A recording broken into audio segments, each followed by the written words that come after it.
내가 꿈꿔온 일과 내가 가는 이 길이 조금씩 두렵고 지쳐오는 그때쯤. 특강을 제가 몇 차례를 생각을 하고 있어요. 최소한 4차례 정도 좀 하려고 그러는데 월 한 차례씩은 하려고 하는데, 일단 다음 주에 하려고 그러는 게 여기 있는 거 이게 1, 2, 3번을 다음 주에 하려고 그래요. 그 페이북에 제가 공지했듯이 왜 디지털 영향력을 확대해야 되는가? 영향력의 기본은 파워 콘텐츠다. 그다음 파워 콘텐츠를 스프레드하라. 이제 요 얘기. 주로 페이스북 위주로 할 테고, 사실 요 콘텐츠를 스프레드하라 요것만 가지고도 이게 페이스북뿐만 아니라 이제 뭐 블로그도 있고 유튜브도 있고 인스타그램도 있고 여러 개가 있기 때문에 요 한 주제만 가지고도 뭐 최소 4주에서 8주 가야 될 부분인데, 일단 여기 계신 일단 페이스북 위주로 제가 얘기를 하려고 그러고 그 다음번에가 이제 요 4번 읽혀지는 콘텐츠를 작성해라. 이제 요거는 그 주제가 매우 길어서 사실 요것도 워크숍까지 하고 그러려면 4주 이상 하는 부분인데, 일단 오버롤하게 얘기를 좀 하려고 하고요. 그래서 그 다음에 하려고 그러는 게 요 읽혀지는 콘텐츠. 그리고 이제 세 번째 특강이 5, 6, 7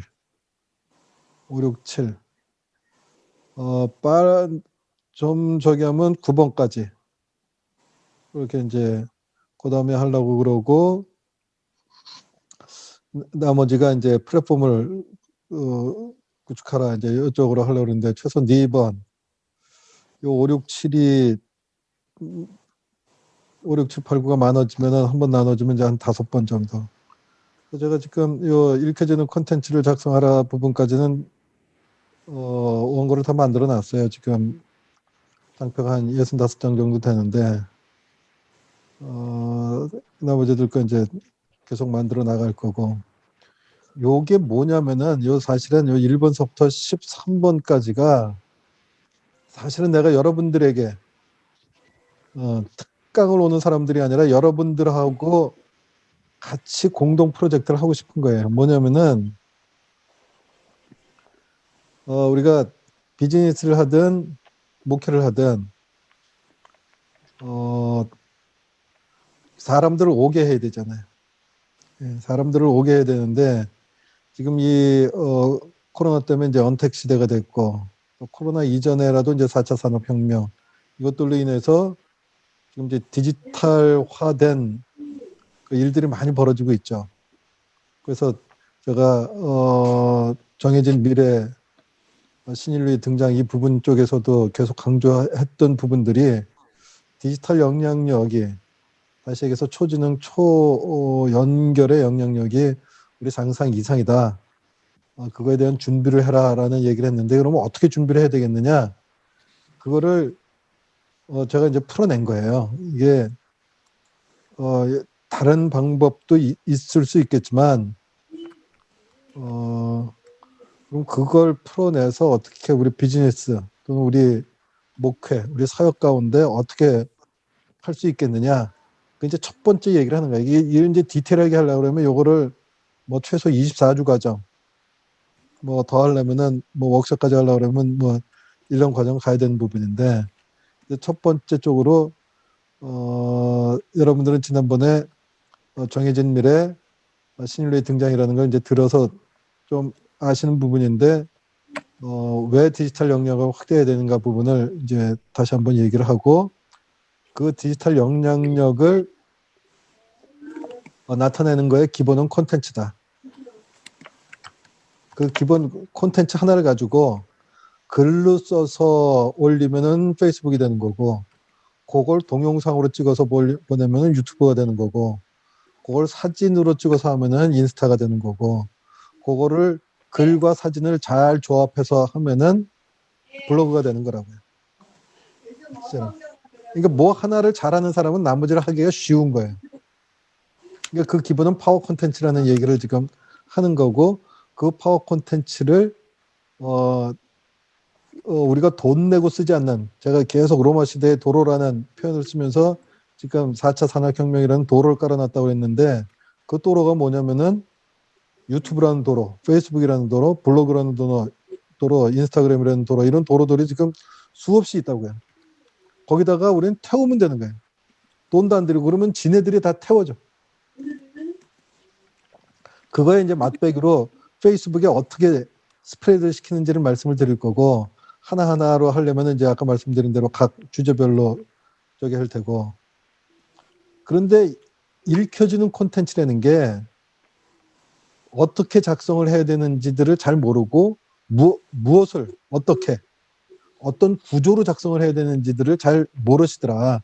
아시는 분들도 있는데, 근데 아시는 분들도 체험적으로 감각적으로 한 거지 그것들이 왜 그렇게 되는지는 모르니까 그 내용을 알면은 이제 그런 분들은 이런 강의를 할 수가 있게 되는 거죠. 그래서 이제 읽혀지는 콘텐츠를 작성할 부분, 이제 요번 건수 중에는 워크숍을 못 하고 그냥 이제 맛보기 정도로 좀 할 거고, 그 다음에 그렇게 읽혀지는 콘텐츠를 작성해서 페이스북에 띄워두고 네이버 블로그에 띄웠다라고 그래서 그것이 다 도달하느냐? 스프레드는 우리가 하지만 도달하는 건 또 다른 얘기거든요. 그럼 그 도달하게 하기 위해서는 이 콘텐츠를 키워드로 묶어서 네이버에서 우리가 검색할 때, 요번에 터키를 가는데 터키 가서 예배를 드릴 때 어디 가서 예배를 드리면 좋을까?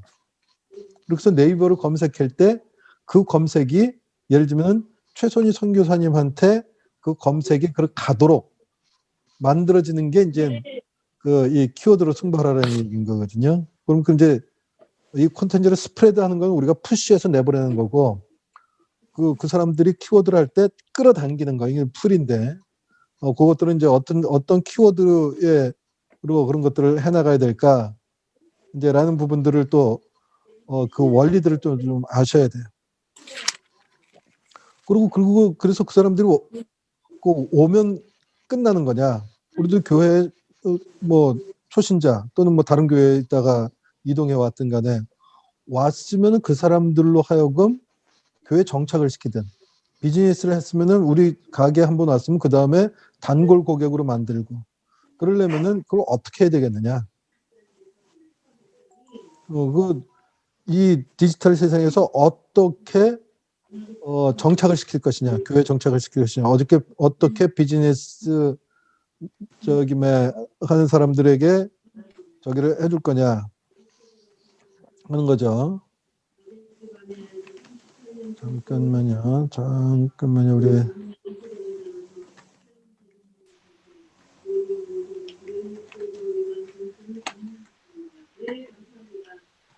안영표 전도사님, 제가 공동 호스트 합니다. 같이. 안 전도사님 와 계시죠?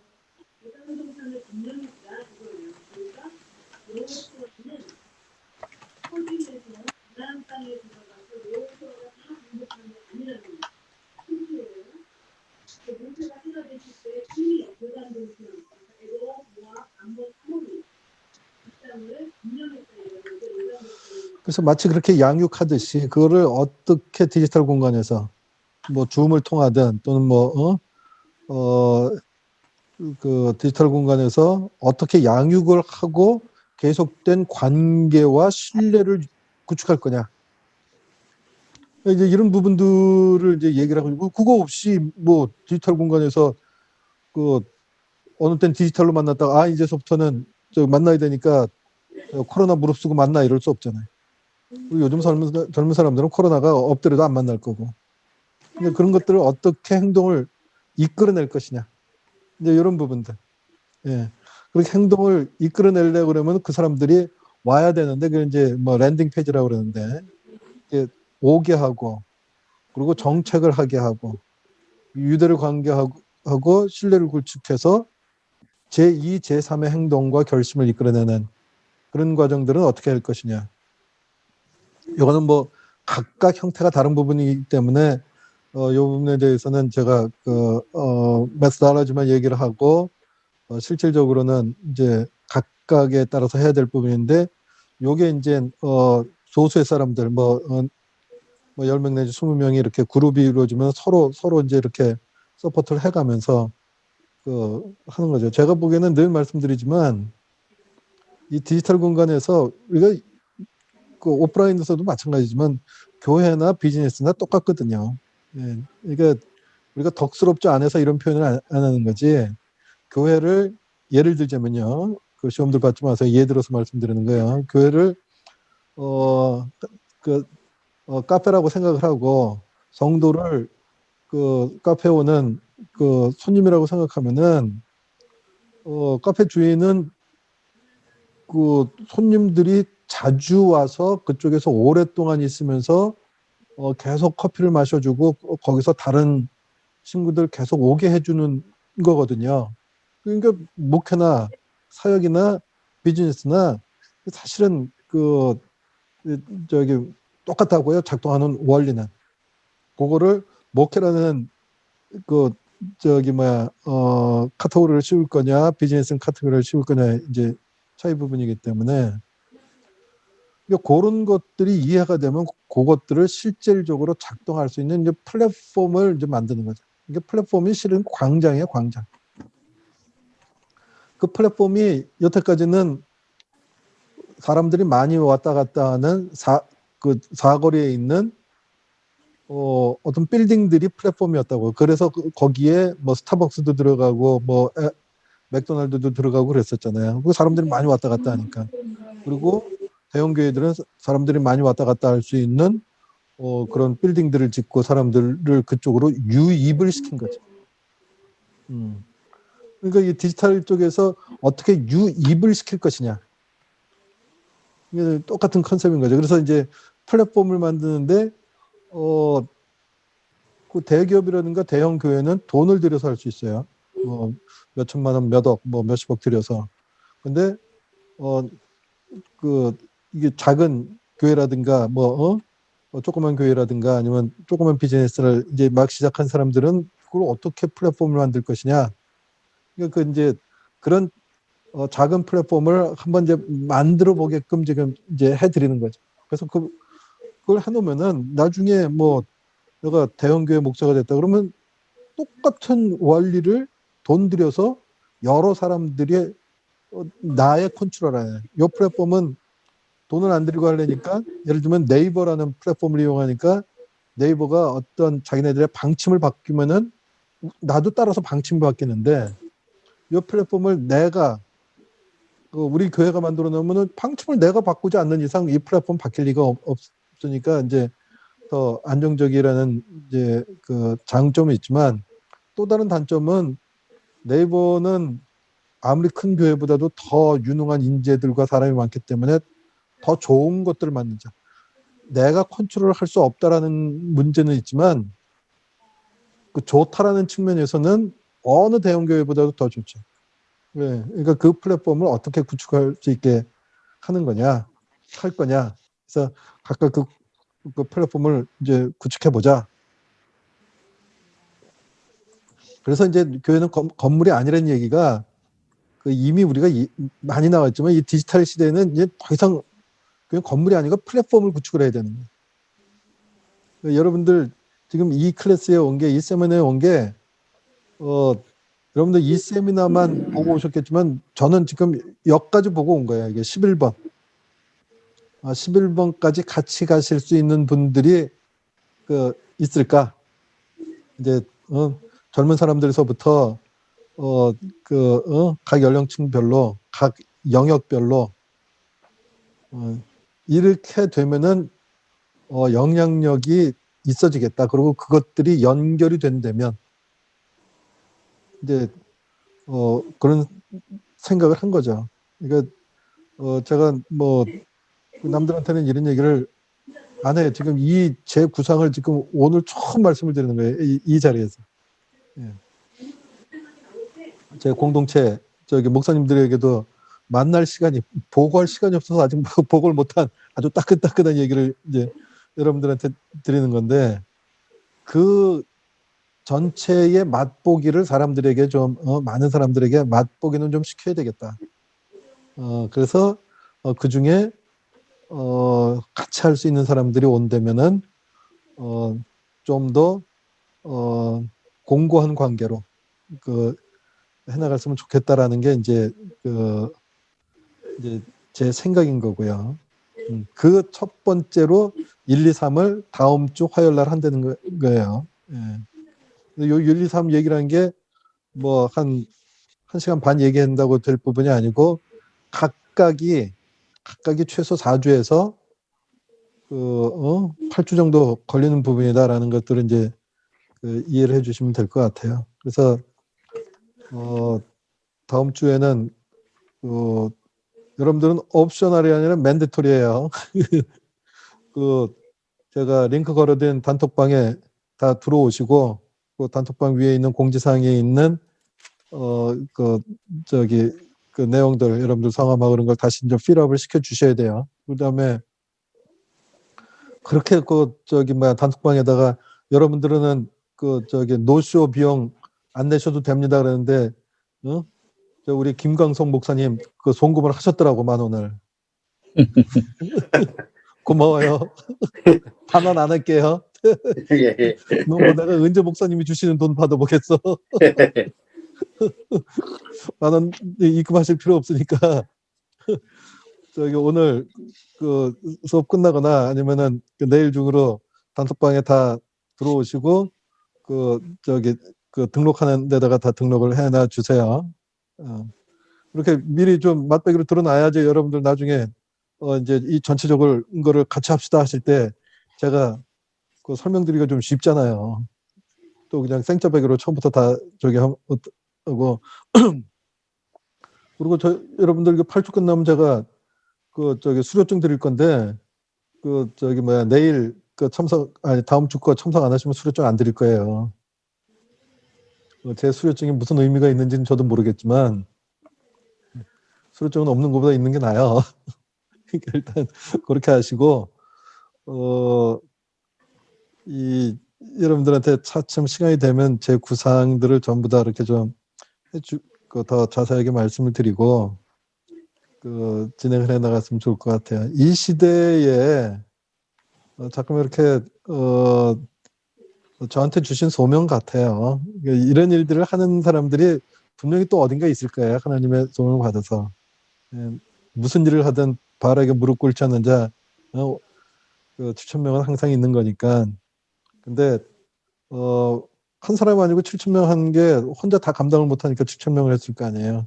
그러니까 여러분들은 저보고 감당하라고 붙여놓으셨을 것 같고 아무튼 여러분들이 최소한 이 내용들이 제가 이게 젊어서부터 뭐 이런 것들을 이렇게 연구해 온 게 아닌 거거든요. 그냥 오늘 갑자기 계속 말씀드리지만 금년 초서부터 계속 이쪽으로 저를 몰고 가면서 이런 것들을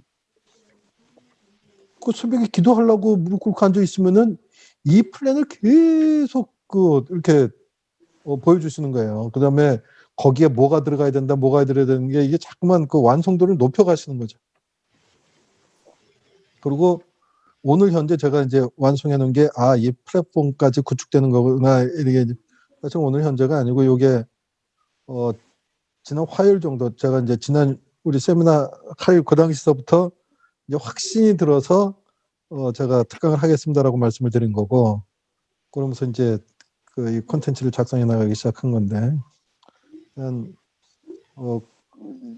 여러분들 지금 하시는 일이라든가 이런 쪽에서도 좀 잘 저기를 한번 좀 어떻게 했으면 좋을까 생각 좀 해보시고 기도들 좀 해보셨으면 좋을 것 같아요.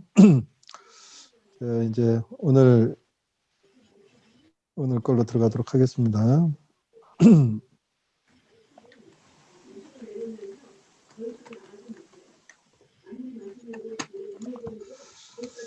네, 오늘 얘기가 불확실성 시대에도 변하지 않는 협상의 법칙. 예, 윤혜입니다. 자, 지난주에도 잠깐 말씀드렸지만 무슨 교회에서 협상이냐. 비즈니스에서는 이 협상 반드시 필요한 거예요. 예. 근데 무슨 목회와 사역에서 협상이냐. 아마 오늘 얘기 들어보시면은 아, 협상이 뭐다. 이걸 몰라서 내가 이렇게 교회가 분란이 있었구나. 뭐 이런 생각들이 이제 드실 거예요. 이게 지혜롭게 하자는 얘기인 거예요. 오늘 이제 협상이란 무엇인가서부터 시작해서 협상을 위한 마지막 전과 13개의 서브 챕터를 하려고 하는데 뭐 오늘 이거 하는 데는 뭐 시간 크다랗게 무리가 없을 것 같기는 해요. 근데 늘 말씀드리지만 제가 여러분들한테 한 90분 정도 말씀을 드리는 게 제가 대학교 가면 그 3시간 강의 분량이에요. 그러니까 1시간 분량을 제가 30분 정도에 하는 거죠. 그러니까 3시간 분량을 1시간 반에 하는 거라 좀 이제 말하는 저도 벅차고 여러분들도 쫓아오시느냐고 좀 벅찰 수 있는데 일단 오버롤하게라도 다 알아두시면은 나중에 이제 디테일하게 할 때 편할 수 있고 또 그런 랭귀지, 그 터미널러지 용어라도 머릿속에 있으면은 나중에 그런 것들이 있을 때 이게 그때 김장로가 얘기했었던 게 이거구나 라면서 다시 머릿속에 이제 각인되는 효과가 있을 테니까 또 오늘은 뭐 이렇게 커다랗게 뭐 머리를 쥐날 정도는 아니니까. 첫 번째 협상이란 무엇일까? 이제 이게 제일 중요해요. 협상은 거창한 것이다. 협상은 일상적인 것이다. 여태까지 우리는 뭐 협상으로 말 자체가 뭔가 있어 뵈니까 거창한 것처럼 했는데 사실은 협상이 뭐 거창한 게 아니야. 일상적인 거예요. 엄마가 게임하고 있는 아들한테 얘기합니다. 아들 이제 게임 그만하고 공부해요. 아들이 싫은데요. 게임 30분만 더 하고 공부할래요. 이게 협상인 거예요. 예. 엄마가 게임하는 아들한테 협상을 하고 있죠. 협상에 주제를 던져준 거예요. 공부하자, 게임 그만하고. 예. 대부분 이렇게 얘기를 안 하죠. 협상을 안 하고 이제 야날 치자. 이놈 새끼야. 공부 안 해가지고 지 아버지 닮아가지고 공부도 안 하고 뭐 이렇게 나가죠. 예. 그러니까 이제 그 협상 공부를 안 해서 그런 거예요. 예. 그러니까 아들이 그 카운터 오퍼를 하죠. 싫은데요. 저 30분만 더 할게요. 예. 그럼 이제 지혜로운 엄마 같으면은 여기에 새로운 당근과 채찍을 제시하면서 할 수 있겠죠. 그래 30분만 더 게임하는 거 엄마는 인정해 줄 텐데 그러면은 내일은 게임 안 하고 그 시간만큼 더 공부할래? 그러면 엄마가 너한테 뭘 해줄게. 뭐 이런 얘기가 될 수가 있는 거예요. 그래서 사실은 사람은 본능적으로 협상을 하고 있어요. 근데 그래서 협상은 일상적인 건데 우리가 그걸 모르니까 이제 특히 대한민국 사람들 협상 안 하고 이제 싸움을 하죠.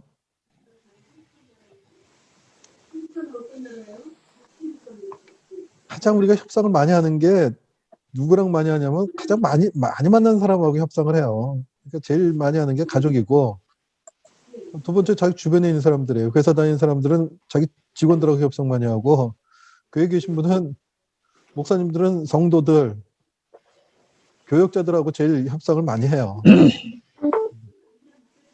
근데 협상 중에서 제일 힘든 게 뭐냐면 가족들하고 협상이에요. 특히 배우자끼리의 협상. 이게 협상이 어려운 이유는 뭐냐면요. 서로가 서로를 너무 많이 알고 있으면 협상이 잘 안 돼요. 서로 강약점을 다 알고 있거든요. 두 번째, 거기에 이해관계에 얽힌 사람들이 복잡 다단하게 엮여 있어요.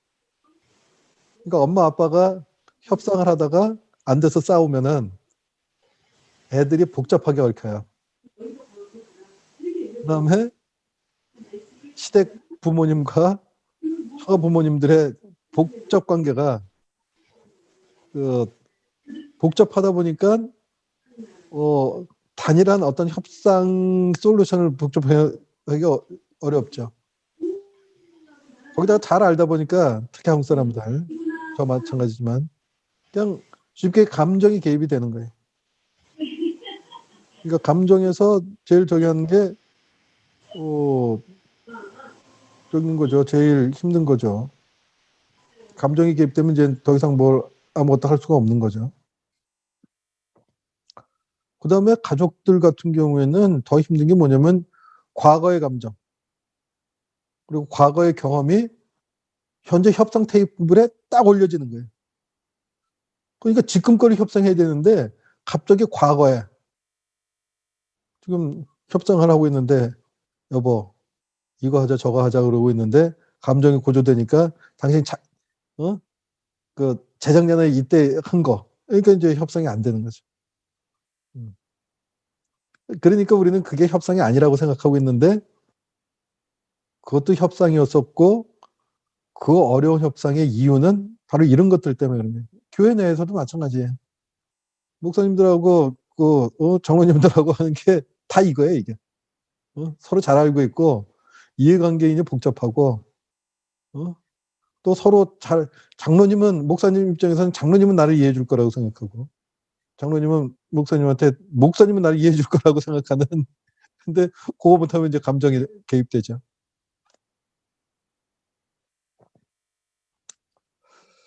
또 협상이라는 거는 이제 관계가 장기적이냐 단기적이냐에 따라서 달라질 수 있어요. 그렇잖아요. 예. 뭐,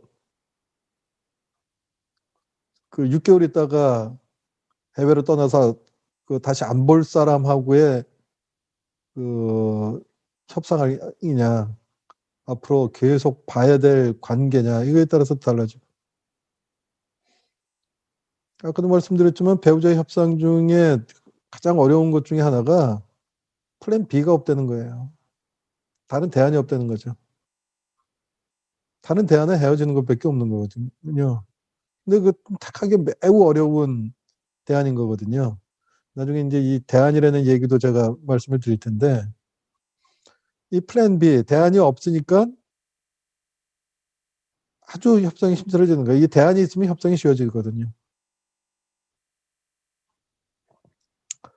그래서 이런 것들을 통해서 우리가 삶 가운데 있는 것들이 협상이고 협상은 일정적인 거기 때문에 이제 배워야 되는데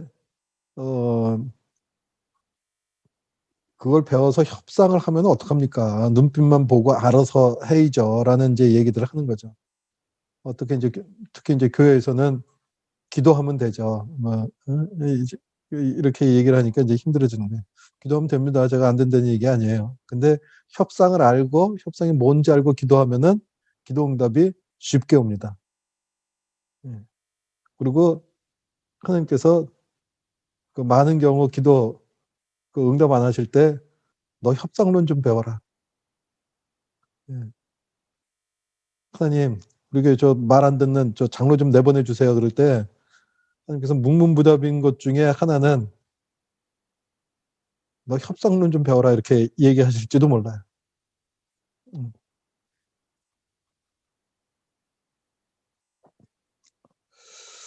그래서 협상이 뭔지는 알겠는데 그러면 협상은 어떻게 하는 게 성공적인 협상일까? 이제 그 얘기를 이제 우리가 쭉 풀어나가려고 싶은 거예요. 그럼 협상은 뭐고 흥정은 뭐냐? 협상을 또 흥정으로 잘못 착각하고 계신 분이 계세요. 이제 협상은 뭔가 좀 있어 보니까 뭔가 뭐 국제 거래하고 계약할 때 하는 걸 협상이라고 하고 남대문 시장 가서 물건을 사고 파는 거는 흥정이라고 하는 모양이다. 뭐 이제 이렇게 잘못 생각할 수도 있는데 협상론에 입각한 흥정과 협상을 구분하자면 흥정은 제로섬 게임이에요. 그러니까 나는 100원 주고 팔고 싶은데 나는 80원 주고 사고 싶은 거예요. 그러면 둘 중에 하나는 손해를 봐야 되는 거예요. 100원을 다 받으면은 살 사람이 20원 더 주고 사는 거고 80원에 사면은 팔 사람이 20원 덜 받고 파는 거죠. 그러니까 흥정은 제로섬 게임이다. 누군가 위너가 있으면은 누군가 루저가 있는. 그러니까 서로가 만족하기가 이제 어려운 것들을 흥정이라고 불러요. 협상론적 관점에서. 근데 협상은 쉬운 말로 한마디로 얘기하자면은 협상은 윈윈 게임으로 상호적으로 만족하는 솔루션을 찾아가는 과정이다라고 생각을 하시면 돼요. 그러니까 이게 가정에서 자녀들하고 얘기할 때, 부부지간에 얘기할 때, 교회에서 중직자들하고 얘기할 때, 교회에서 성도들과 얘기할 때, 뭐 지금 용어는 다 비즈니스 용어니까 비즈니스는 당연히 뭐 저기 한 거. 그래서 협상은 윈윈 하자고 하는 거지 제로섬 게임을 하자는 게 아니에요. 목사님만 좋고 장로님이 싫고 성도는 만족하는데 장로님은 불만족하고 이런 게 아니죠.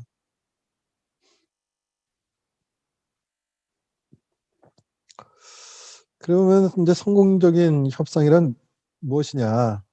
어떤 협상을 해야 성공적이라고 할 수 있느냐? 하나의 협상의 예를 제가 이제 설명을 드릴게요. 중국의 알리바바라는 그 거대 기업이 있죠. 알리바바 창업자 마윈이 대표적인 이제 뭐 중국의 흑수저예요. 이 마윈이 2001년도에 이제 알리바바 1997년도인가 알리바바를 설립했는데 그리고 이제 2001년도에 이제 더 이상 그 자금이 그 바닥이 난 거예요. 지금부터 20년 전이니까 당시 중국은 인터넷 경제에 대한 개념이 없어서 뭐 이런 데다가 투자를 하고자 하는 사람들이 뭐 거의 없었어요. 그때 이제 일본의 손정희 대표가 그 마인을 찾아갔어요. 오랫동안 협상하지도 않고 단 6분 동안 대화를 했어요. 6분 동안 면담했다고 그러더라도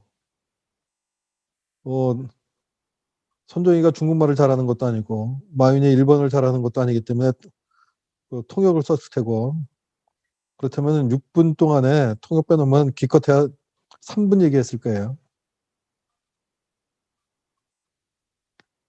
그러니까 3분 만에 손정희가 마윈한테 3천만 달러를 투자하겠다고 제안을 했어요.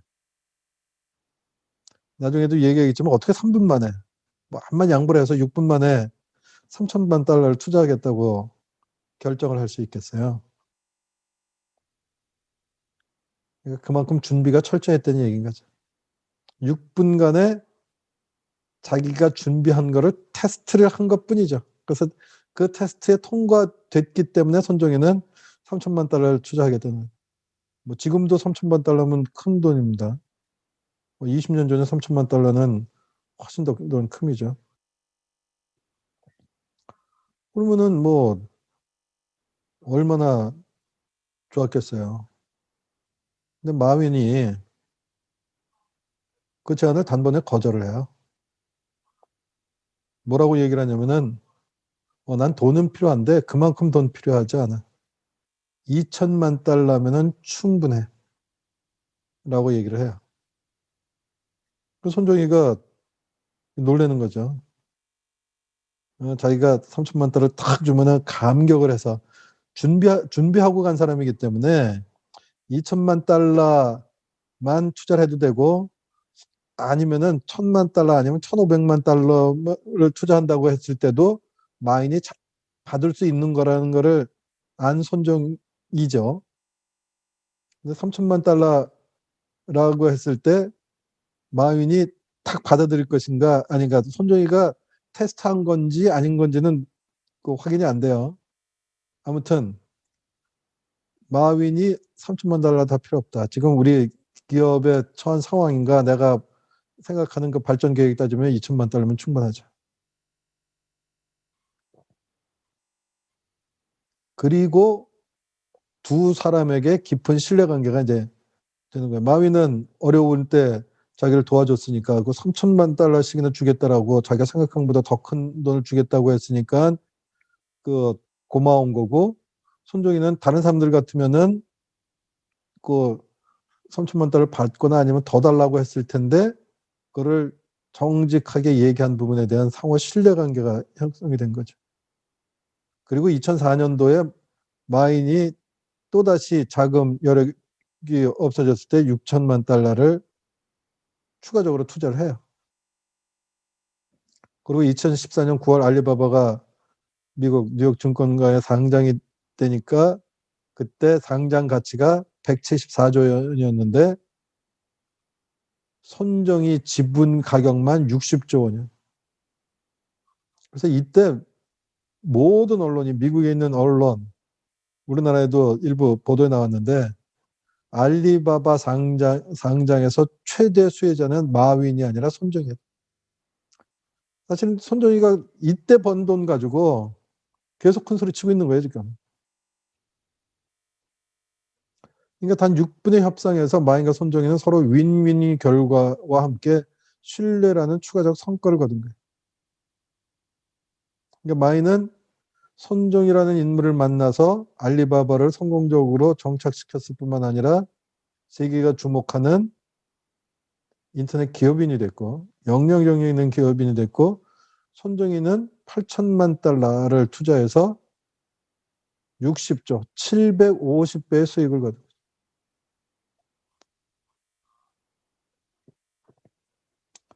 그래서 모든 협상은 두 가지를 남겨요. 하나는 협상의 결과물이고 하나는 인간관계. 이게 흥정과 협상의 차이인 거예요. 협상은 협상의 결과물 플러스 신뢰라는 인간관계를 만들어요. 그래서 협상은 예수님의 방식이에요. 한 번의 이익과 만족을 위해 인간관계와 신뢰를 저버리는 것을 흥정이라고 얘기할 수가 있어요. 이 흥정의 대표적인 예를 제가 말씀드릴게요. 한 7, 8년, 한 10년 정도 된 것 같은데 제 아내가 그 집 근처에 있는 슈퍼마켓을 갔어요. 그래서 뭐 여러 개를 사고 감자 한 덩어리를 샀어요. 그리고 집에 왔는데 그 감자가 없는 거예요. 그래서 이제 슈퍼마켓에서 이제 전화를 했어요. 내가 감자를 샀는데 감자가 없어졌어요. 라고 했더니 그럴 리가 없다고. 그러더니 좀 기다려보라고 그러더니 한 1시간 후에 다시 전화가 왔어요. CCTV 다 뒤져봤는데 당신이 그 감자 집어넣은 거 CCTV에 찍혔고 그런 거 와서 보고 감자 우리가 안 넣었다는 소리 하지 마라. 뭐 제 아내가 가서 CCTV 확인 안 했어요. 그리고 네 알았습니다 그랬죠. 그다음부터 제 아내가 이 슈퍼마켓에 갔을까요 안 갔을까요? 제 아내가 금은방에 가서 다이아몬드를 사가지고 왔는데 다이아몬드가 없어졌어요라고 얘기한 것도 아니에요. 이 당시에 감자값이 올라가가지고 감자 한 덩이값이 몇만 원 한 것도 아닌 거고, 감자 한 덩이 지금도 비싸야 뭐 1,000원도 안 됐을 테고, 그 당시도 몇백 원밖에 안 됐을 거예요. 이때 그 슈퍼마켓 주인이나 매니저나 또는 창구에서 이게 계산하는 캐셔가 협상을 알았다면 구태여 자기 시간 들여가지고 30분 내지 1시간 그 CCTV 뒤져볼 필요도 없고 그냥 한마디만 하면 되면 어머 그래요? 뭐 때문에 그러지? 내가 잘못했나? 어머 미안한데 그냥 가다가 들리세요. 제가 하나 이렇게 쌓아놓을게요. 그러면은 제 아내는 그 슈퍼마켓에 철저한 단골이 돼요. 그리고 나중에 그 감자가 자기 장바구니 구석에서 나온 걸 발견하면은 더더욱 미안한 마음에 자기 친구들한테 그 슈퍼마켓을 소개시켜 줄 거예요. 이게 아주 대표적으로 협상에 이기고 신뢰관계를 잃는 거예요. 많은 부모 자식지간의 대화나 부부간의 대화, 교회에서 목회자와 성도 간의 대화 속에서 논리에 이기고 사람 잃는 경우를 많이 봐요. 또는 사람을 얻기 위해서 논리를 포기하는 경우를 많이 봐요. 특히 목사님들 그러잖아요. 뭐 가슴 속에 뭐 멍이 묶여 있다고 그랬는데 협상을 모르셔서 가슴에 멍이 생긴 거예요. 제 아내가 경험한 슈퍼마켓의 그 감자 케이스를 우리는 살아가면서 제가 보면은 최소 90%가 이래요. 말싸움에서는 이겼는데 사람은 잃고. 손종이와 마인과 같은 케이스가 나와야지 이 슈퍼마켓과 감자 같은 케이스가 아닌 거죠.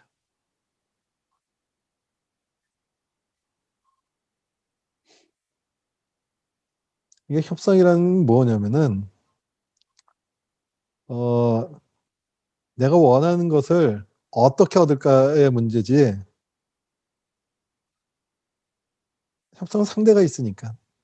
그리고 어떻게 하면 상대방을 내 편으로 만들 수 있을까, 어떻게 하면 관계까지 좋아질 수 있을까를 공부하는 게 협상론이다, 이렇게 생각을 하시면 좋을 것 같아요.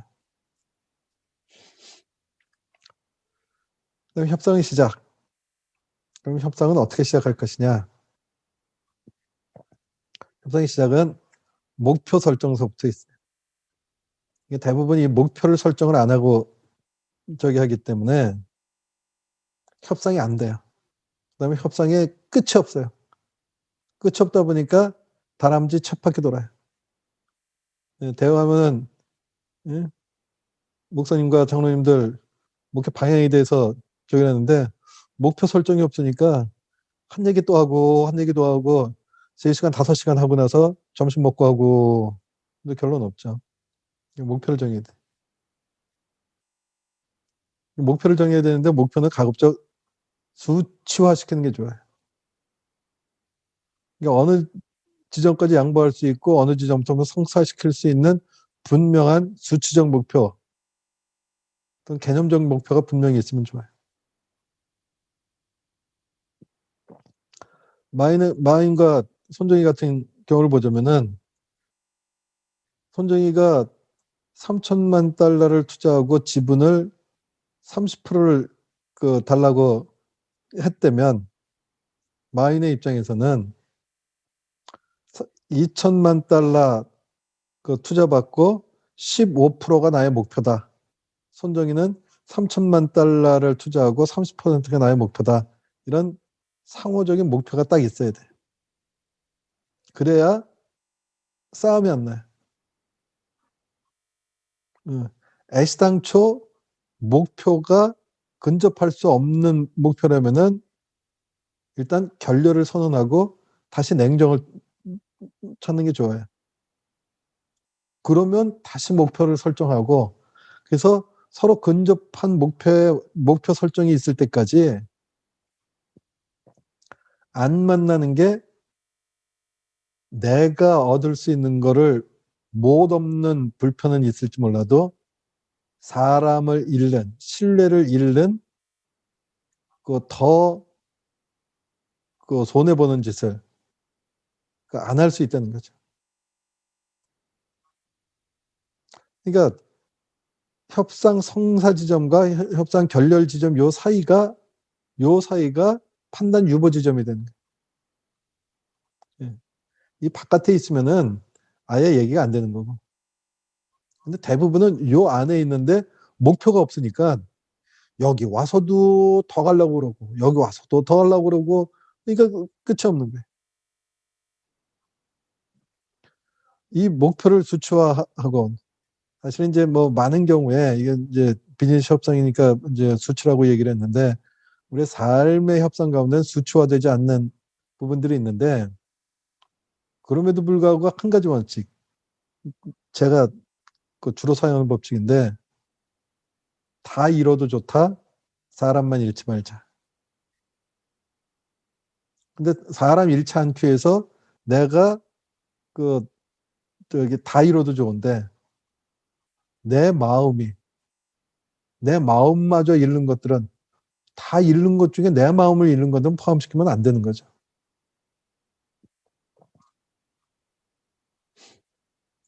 그래서 나의 목표를 상대방이 수용을 한다면은 협상은 쉬운 거예요. 그러니까 마윈 협상에서 6분 만에 끝나는 거예요. 그 윈윈 협상인 거예요. 이 벗어나면은 서로 굿바이 하면 되는 거예요. 근데 아까도 말씀드렸다시피 가정들은 굿바이 할 수가 없으니까 이제 힘들어지는 거고 교회에서도 힘들어지는 거예요. 이거 요때는 굿바이가 아니라 요때는 냉각기를 갖는 거예요. 자꾸만 싸울 게 아니라.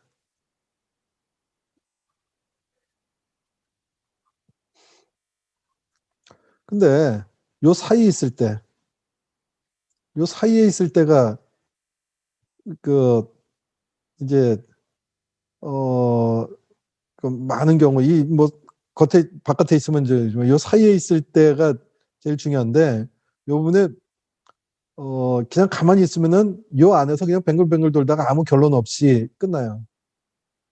그러니까 요때 끝으로 몰고 갈 수 있는 부분들이 이제 테크닉인 거예요. 그러니까 서로 요 안인데 요 안에서 이제 그 뭐 비즈니스 협상이라고 그러면 이제 예를 100원과 80원 사이에 있는데 요 아니면은 그 이제 될 수 있는 부분인데 서로가 이 안에서도 실갱이를 할 거 아닙니까? 요때 그 시를 정해 주는 게 좋은 거죠. 이걸 안 해 놓으면은 이러다가 유야무야 돼요. 그러니까 이제 교회 성도 같은 경우에는 뭐 다른 교회로 옮긴다 이런 거는 뭐 극단적인 케이스는 아니니까 결국 어떤 뭐 우리 교회는 너무 우유부단해 이렇게 얘기될 수 있는 부분인 거죠. 그러니까 요때 어떻게 이러냐면은 그러면은 마음을 정하고 금요일 오전까지 답을 주실 수 있을까요? 아니면 연락이 없으면 오후에 제가 전화로 확인해도 될까요? 이런 단순한 한마디가 그 상대로 하여금 그 부분을 심도 있게 생각할 수 있는 기회를 주는 거죠. 이걸 줄 때 생각해 보니까 매력적이지 않을 것 같다라고 협상 종결이 되거나 아니면은 그렇게 얘기를 했을 때 이제 앞에서 그 뒷부분에 다시 얘기할 거지만 당신이 협상을 종결하려는 이유가 거기에 있었니? 그렇다면은 그것을 해결해 줄 수 있는 나의 방도가 있어라고 그 얼터네이티브를 제시를 해줄 수 있는 그 목표를 설정해 놨을 때 그것이 가능한 거지 그게 없을 때는 가능하지 않은 부분이다.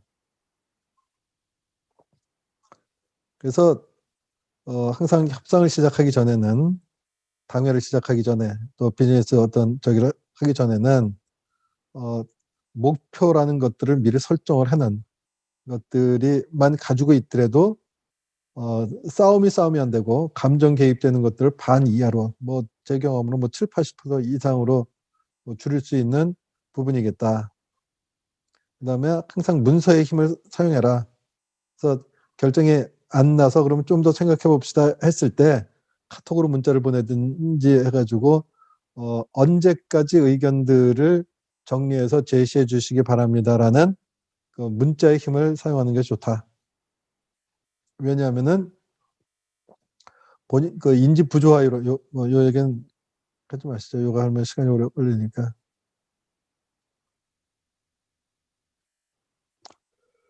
그런데 그 목표를 수치로 정하라고 얘기를 했다고 그래서 그 목표에 그 집중을 하다가 숨은 욕구가 무엇인지를 모르는 경우가 있는데 실제로 많은 경우에 협상이 결렬이 되는 것들은 숨은 욕구 때문에, 표면적인 목표 때문이 아니라 숨은 욕구 때문에 그래. 그러니까 요구와 욕구를 우리가 구분할 수 있어요. 협상 용어로 요구를 포지션이라고 그래요. 그래서 우리가 영어로 얘기할 때 막 얘기를 하다가 영화 같은 데 보면 What is your position? 그렇게 보면은 네 요구사항이 뭐야? 네 입장이 뭐야? 이렇게 물어보는 거예요. What is your position? 이렇게 물어보는. 예. 근데 이 포지션과 더 그 깊숙이 있는 그 개념이 뭐냐면 인터레스트, 욕구예요. 이게 겉으로 드러나는 것보다는 이거는 자기를 포장시켜 놓은 거고 실제적으로는 내가 충족하기를 바라는 그 욕구인 거죠. 이게 협상에서, 자녀와의 대화에서, 교회 내에서의 대부에서 요 인터레스트들이 안 드러나요. 사회에서는 잘 드러나요. 세속적인 세큘러하기 때문에. 근데 교회에서는 디바인에서 자기를 다 포장시켜 놨어요. 그래서 이 숨은 욕구가 드러나지 않기 때문에 싸움이 나면은 오래 가는 거예요. 그러니까 이 포지션은 빙산의 일각이에요. 그러니까 제가 직장에서 보면은 퇴사하는 직원들의 최소한 70% 이상은 보수에 대한 불만 때문에 나가요. 근데 퇴직하는 이유를 적어내는 것들을 보면은 90% 이상이 다른 얘기를 적어내요. 비전이 없다. 뭐 상사하고 갈등이 안 좋다. 왜냐면은 돈 때문에 간다는 것들은 자기 체면을 상하게 하는 거라고 대한민국 사람들은 다 생각을 하고 있거든요. 그러니까 대한민국 사람들은 명분을 중시하는 그 체면 문화 이런 부분들이 있기 때문에 그 실제적인 그 욕구를 많이 드러내지를 않아요. 그러니까 욕구를 알면은 협상은 쉬워지는 거예요. 부부 사이에 이 욕구 때문에 싸움들을 많이 해요. 제 아내와 제가 차를 몰고 부산에서 울산을 넘어가는 달맞이 고갯길을 운전을 하고 갑니다. 길이 이렇게 꼬불탕꼬불탕 길이죠.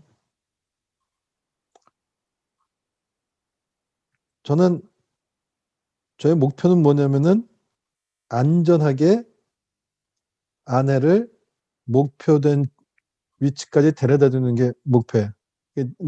저의 마인드는 미션 오리엔티드 있죠. 그러니까 이제 신경을 곤두세워서 운전을 해가고 있습니다.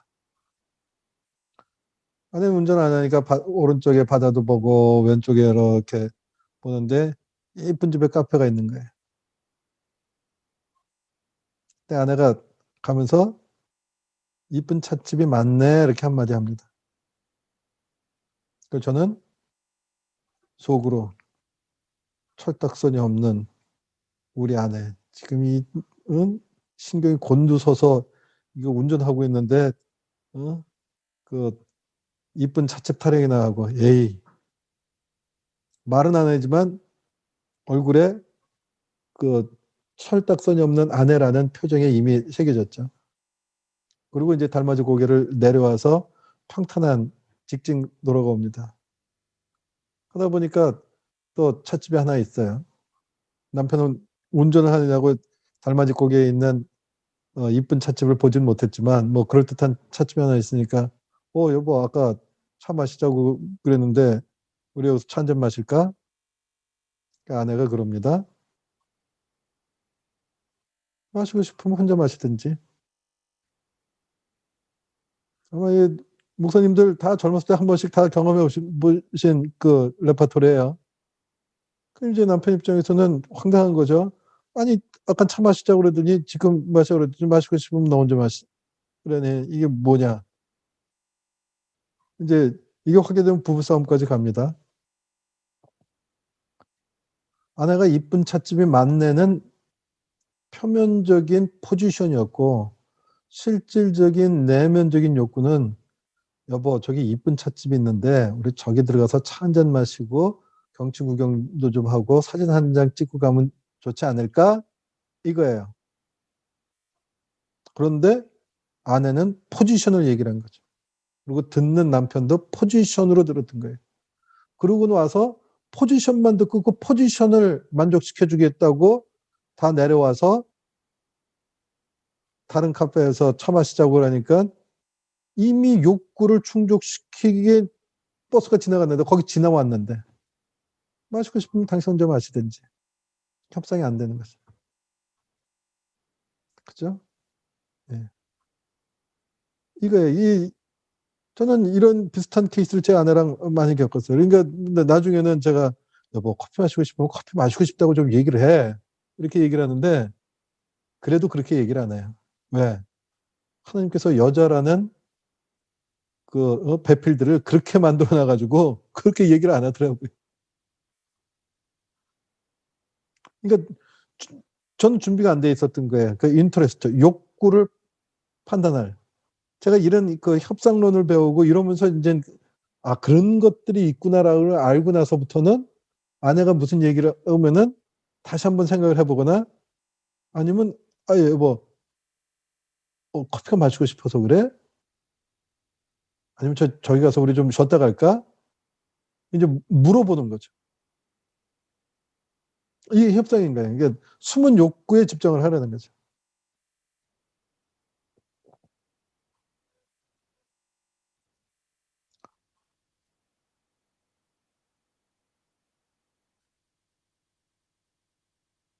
국가적인 협상에서 이 포지션과 인터레스트가 계속 극명하게 드러나요. 그 정상들 회담하는 거 보면은 아주 정치적 수사에 있잖아요. 근데 그러니까 뉴스들 보면은 뭐 북한의 김정은이 트럼프 대통령을 만났는데 그 한 문장을 했는데 그걸 가지고 수십 번 반복을 하면서 정치 평론가들이 이런 얘기 저런 얘기를 많이 하죠. 왜냐하면 그 단어 속에서 인터레스트를 발견하려고 하는 거죠. 그러니까 그런 그 고도의 국제 정치적인 협상이 아닌 이상 사실은 이 인터레스트를 표현해 주는 게 건강한 삶, 건강한 협상을 할 수가 있어요. 가정에서 자녀와 부모, 부부지간, 교회에서 중직자들 간의 그 인터레스트를. 예. 이게 요 인터레스트가 서로 드러낼 수 있는 문화가 되면은 솔루션은 쉽거든요. 다 이 인터레스트가 드러나지 않아서 그 힘들어지는 거란 말이에요. 그러니까 이제 실제로 비즈니스 할 때 그 이 나의 인터레스트를 드러내는 게 좋으냐 나쁘냐는 일장일단이 있어요. 이게 이제 전문 용어로 케바케라고 그래요. 요즘 젊은 사람들 용어예요. 케바케. 뭔지 아세요? 케이스 바이 케이스를 요즘 젊은 애들은 케바케라고 불러요. 예. 그러니까 이제 이 진짜 비즈니스에서 나의 인터레스트를 드러내는 것이 좋냐 나쁘냐는 케이스 바이 케이스 다르지만 실제로 가까운 사이에서는 인터레스트를 드러내주는 것이 평화로움에 매우 좋다.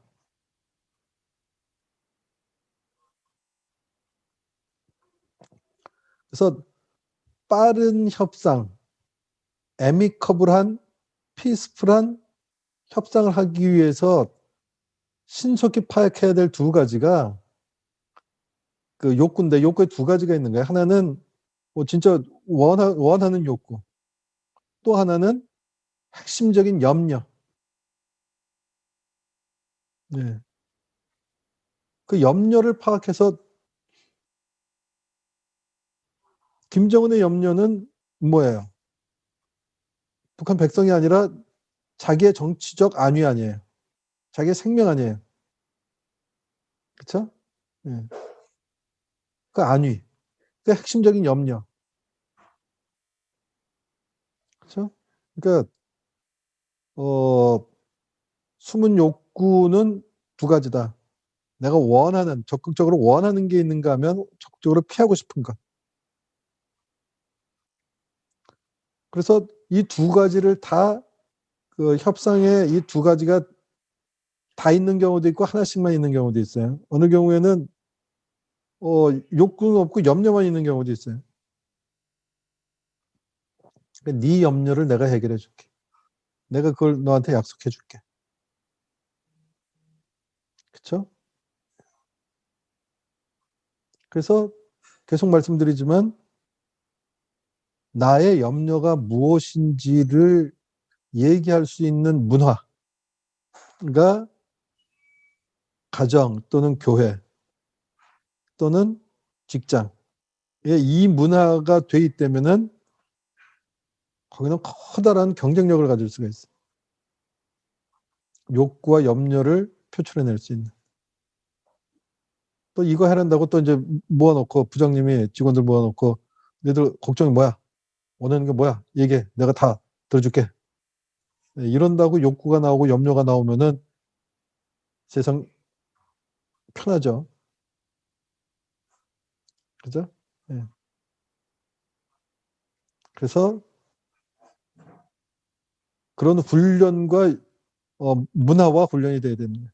그래서 아내도 그 남편한테 말할 때 여보 당신 운전하느냐고 참 힘든지는 아는데 길도 이쁘고 찻집도 이쁜데 차 한잔 하고 가면 어떨까?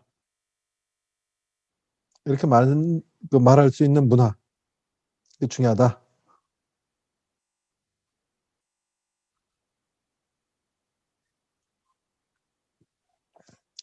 근데 매번 협상에 실패하는 사람들이 뭐냐면은 상대의 욕구와 염려를 파악하려고 하는 게 아니라 자기 중심적으로만 생각할 때.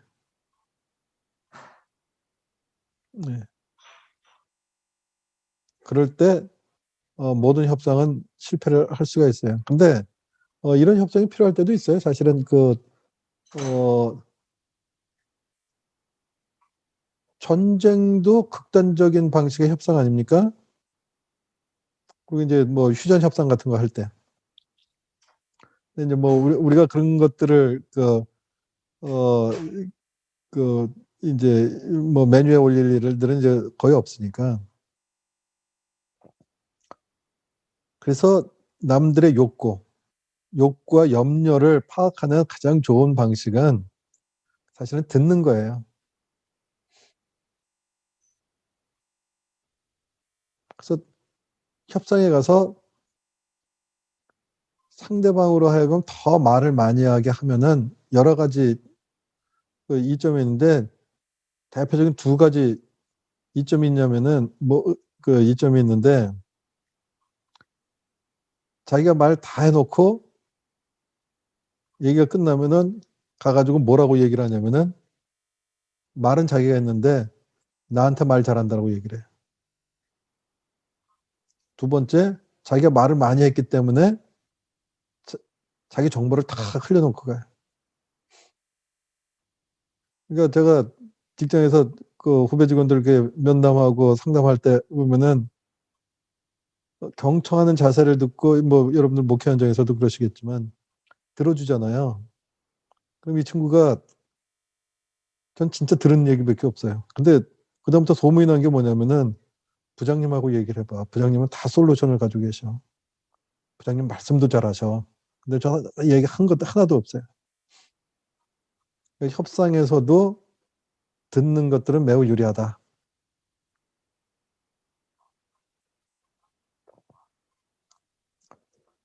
그래서 뭐 욕구의 스타일은 많아요. 그게 지금 이런 거 일일이 설명하려면 이제 시간이 걸리겠지만 어떤 사람은 성과 주도형인 욕구를 또 영향력을 표출해 주고 싶으면 관계를 배려하는 정보 분석형 이런 욕구들이 있는 거거든요. 사실은 목사님들에 대한 욕구 중에 제일 큰 게 3번 관계 배려형 욕구예요. 예. 이건 여러분들은 이제 이게 배려라고 생각하고 있지만 협상론이나 심리적으로 보면은 그런 욕구를 가지고 계신 거예요. 그러니까 이제 성도들은 우리 목사님은 관계, 배려, 욕구를 가지고 있구나라는 거를 생각하면 돼. 그러면 저분한테는 우리가 관계를 좋게 하는 게 저분들을 만족시키는 거구나라는 걸 알면 좋은 거죠.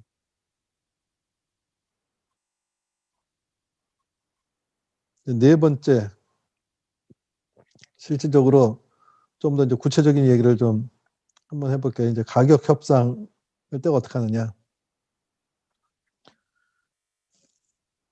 요즘은 제가 중국 가서 그 재래시장 같은 데 가서 쇼핑한 적이 없어서 모르는데, 과거에 제가 이제 중국 출장 하도 많이 다니고 그럴 때 보면은, 가면은 무슨 물건값을 얘기를 하면은 일단 갈 때 그 중국에 있는 그 현지 그 이제 그 지사 주재원이 가르쳐 줘요. 가격 얘기하면은 비싸면 30%에 사와 20% 정도에 사면 돼. 이게 100원 이렇게 부르면은 30원 이러고 오라는 거예요. 그리고 30원에 사오라는 얘기. 근데 가격 협상을 할 때 얼마에 살래? 그러면은 100원 이렇게 얘기했을 때 얼마에 살래? 그러면 30원에 살래? 이렇게 얘기를 하는 사람이 있고 얼마 정도까지 깎아줄 수 있어요? 라는 스타일이 있어요. 근데 대부분 이제 미국 사람들은 자기 목표를 제시를 해요. 우리나라 사람들은 얼마까지 깎아줄 수 있어요? 라고 이제 물어보죠. 네, 이것도 케바케예요. 일장일단이 있습니다.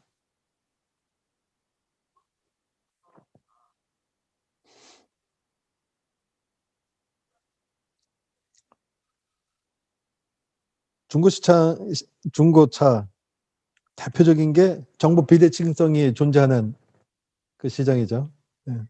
정보 비대칭성이 있는 시장이 협상하기가 제일 힘든 시장인 거죠.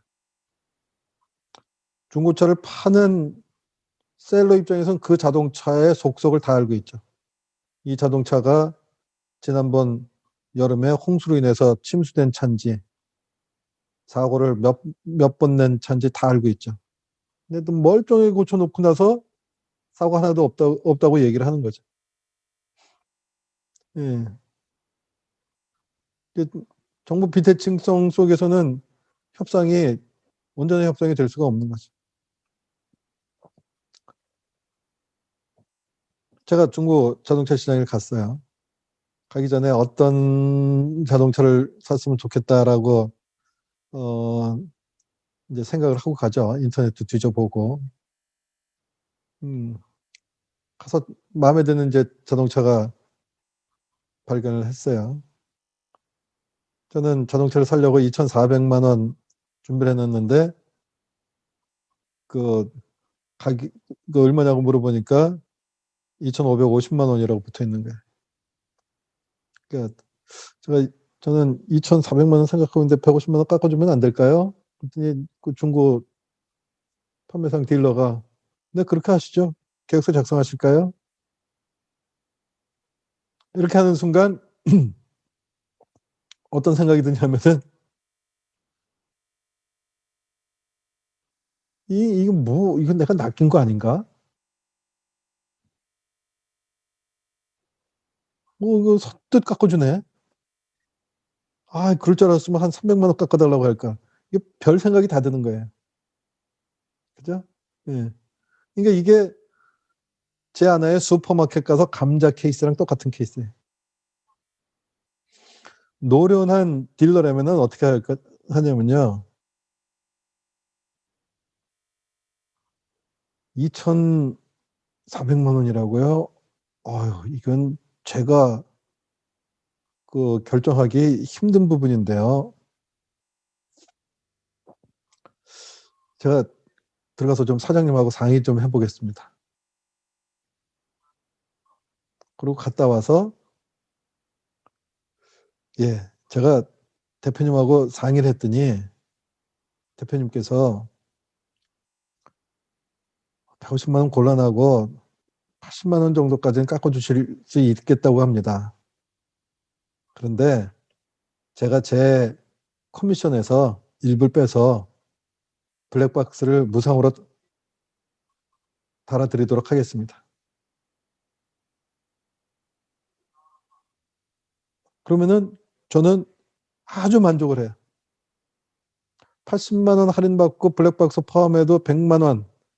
나는 첫 케이스보다 50만 원을 덜 할인받았음에도 불구하고 저는 만족을 하고 그다음부터 주변에서 중고차 사겠다라고 그러면은 그 딜러 전화번호 가르쳐줘. 그 사람 믿을만 해라고. 그죠? 이게 협상인 거예요.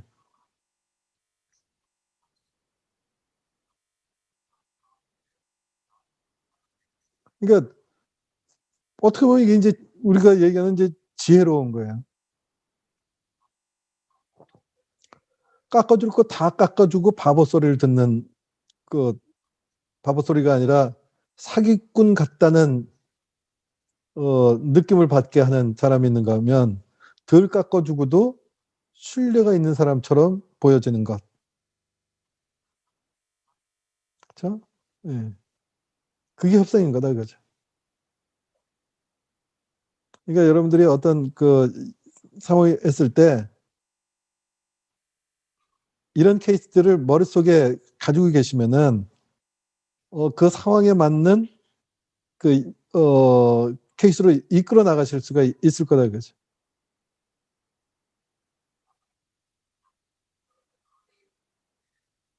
그러니까 모든 협상이 마찬가지지만 결국 정보를 많이 가져가면은 정보 비태칭 속에서는 이겨도 이긴 것 같지가 않고 지면 더 호구가 된 것 같아서 속상하거든요.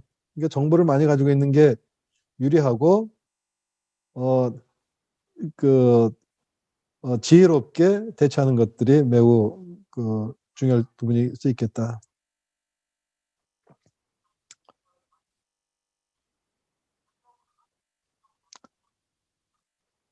많은 사람들이 협상은 꼭 이겨야 되는 전쟁으로 생각하는 경우가 있는데 협상은 나 혼자 이기자는 게 아니라 처음부터 말씀드렸지만 윈윈 게임이기 때문에 윈윈 할 수 있는 창조적 대안을 만드는 거예요. 그 창조적 대안이 조금 전에 중고자동차 시장에 그 두 번째 딜러가 창조적 대안을 제시를 하는 거예요. 사실은 설사 자기가 80만 원 플러스 블랙박스가 요구가 안 돼서 아예 그러려면 저 안 사겠어요 하고 돌아갈 때 알겠습니다. 그럼 제 그 커미션 다 포기하고 150만 원 해드리겠습니다. 하더라도 사실은 딜러 입장에서는 이긴 게임인 거죠. 그죠? 그러니까 그런 창조적 대안을 만들려는 것들. 대표적인 예가 이제 루브르 박물관 케이스예요. 뭐 잘 아시다시피 루이 10세가 이제 폭정을 하다가 프랑스 대혁명으로 그 루이 14세를 이제 처형하고 루이 14세가 있던 그 루브르 궁전을 이제 그 절대 왕정 이게 그 아주 부패의 상징이니까 이제 공화파들은 그것들을 다 이제 없애버리자, 폭파시켜버리자 그러는 거죠. 원군파들은 야 그래도 저거 그 유산인데 그거 좀 놔두면 좋겠다 이렇게 된 거죠. 그래서 강경파에게 물어본 거죠. 강경파의 포지션은 폭파지만 강경파의 인터레스트, 강경파의 욕구는 뭐냐면은 절대 왕정의 상징인 루브르를 없애자는 거였지 루브르를 폭파하자는 게 아니었거든요. 그러니까 온건파가 파악한 강경파의 인터레스트는 그 절대 왕정의 폭정의 상징인 것을 그 상징을 없애자. 그래서 그 상징을 없애버리는 것들은 뭐냐? 그러면은 루브르 궁정을 박물관으로 만들어서 모든 사람들이 권위가 없는 그곳에서 자유롭게 왔다 갔다 하기자. 이런 대안을 제시를 하는 거죠. 그죠? 예. 뭐 다이소의 케이스, 여러분들 다이소 물건 얼마나 그 싸게 잘 저기래요. 그러다 보니까 그 가격을 줘 짜야 돼요. 근데 뭐 저도 대기업에서 저기 뭐 구매 담당 임원도 해봤지만 뭐 바잉 파워를 이용해서 뭐 얘들 우리랑 하려면 1년에 1,000원어치 사주는데 가격 이 가격으로 하려면 하고 말려면 말아 뭐 이런 식으로 얘기하죠. 이게 대부분의 권위주의적 방식. 저도 그랬어요. 예. 뭐 실제적으로 제가 이제 그 협상하는 건 아니고 이제 우리 직원들이 하니까 직원들은 어떻게 했을지 모르지만 저의 그 포지션 및 인터레스트는 그건 거죠. 내가 1,000억을 사주는데 무슨 그 자식들 내 말 들어야지 이런 그 마음이 저한테 있는 거죠. 근데 다이소는 그 최소 구매 물량을 보장해 주는 대신에 가격은 자기가 원하는 가격이지만 결제를 일찍 결제해 주는 그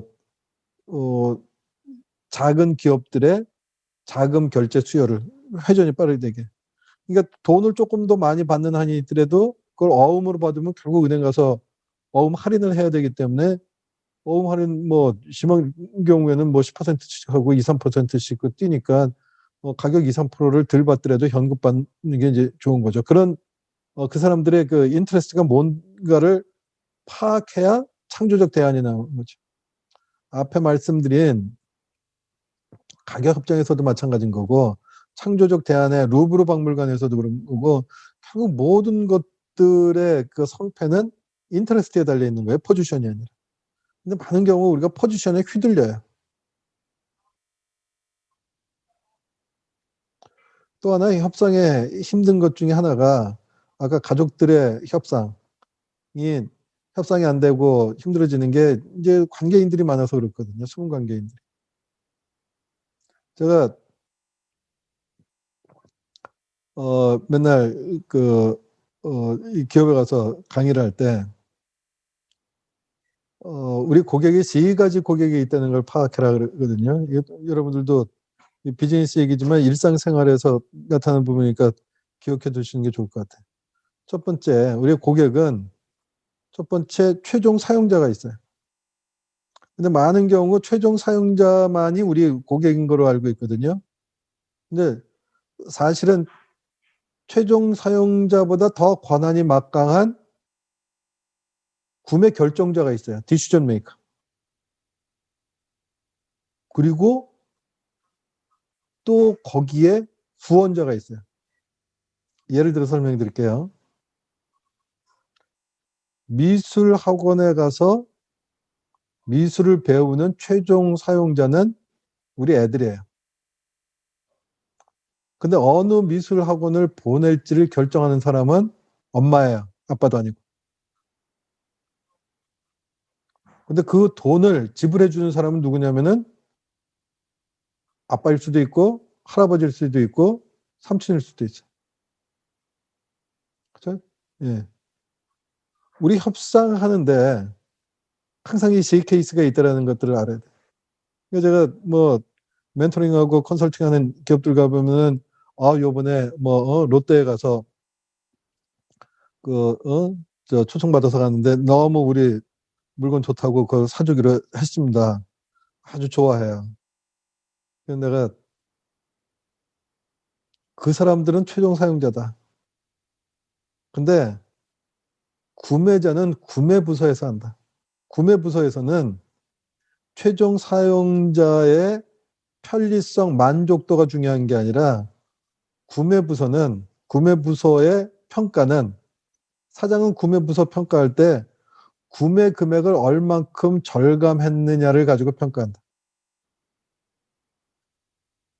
디시전 메이커하고 니들이 협상을 하지 않는 이상 사용자가 엔드 유저가 아무리 좋아한다고 해도 거기서 네가 비즈니스를 성사시킨 데는 보장 없다. 항상 우리 뒤에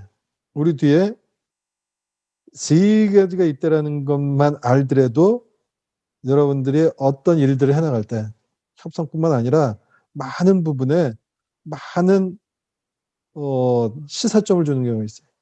기억하십시오. 최종 사용자, 디시전 메이커, 후원자.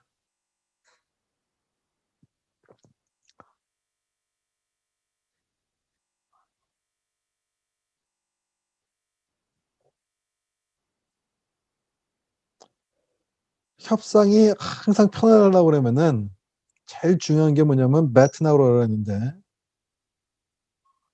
BATNA. 협상을 할 때 누가 좀 협상론 뭐 이런 얘기를 할 때 여러분들이 베트나라는 얘기를 좀 해보세요. 그래서 이 베트나라는 것들을 알고 얘기하면 그 사람은 최소한 협상에 ABC는 아는 사람이에요. 근데 이 베트나도 모르면서 협상을 얘기라고 그러면은 저거는 어디서 주워 듣고 하는 얘기구나. 베트나는 뭐냐면은 영어로 Best Alternative to Negotiated Agreement. 그 앞 글자를 따서 베트나라고 하는데 쉬운 말로 얘기하면은 협상이 결렬됐을 때 택할 수 있는 최선에 대한 더 쉬운 얘기하면은 플랜 B가 있느냐. 플랜 A가 이가 있는데 플랜 A가 결렬이 되면 플랜 B가 있느냐. 플랜 B가 결렬이 되면 플랜 C가 있느냐. 이것이 많은 사람은 협상할 때 항상 당당해요.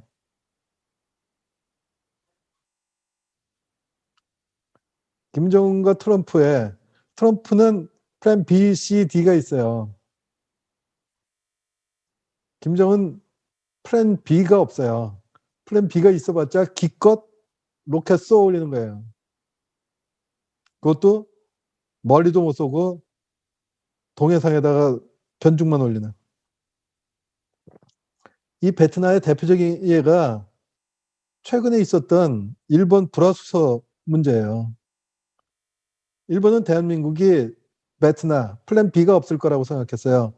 불화수소 12-9이라고 그러죠. 99.99999 구자가 12개가 있다고 해서 12-9이라고 그랬는데 99.999 그러니까 뭐 거의 100%에 가까운 고순도 불화수소 이거 반도체에 쓰이는 거죠. 이게 일본이 자기네들이 이거를 공급하지 않으면 당장 삼성전자가 생산을 중단하고 하이닉스가 생산을 중단하면서 한국 경제에 결정적인 타격을 가할 것이라고 생각을 했어요. 소위 얘기하는 베트나가 없다라고 생각을 한 거죠. 왜? 일본이 이걸 당했었거든요. 2010년대 한 10여 년쯤 더 지난 것 같은데 일본하고 중국하고 생각과 열도 가지고 저기 할 때 중국에서 일본으로 배터리에 들어가는 히토류를 공급을 안 했거든요. 그게 없으면 더 이상 배터리를 만들어내지를 못하거든요. 그 결국 일본이 백기투항했죠. 일본이 자기네가 쓰라린 경험을 한 것을 바탕으로 해서 한국에 베트나가 없을 거다.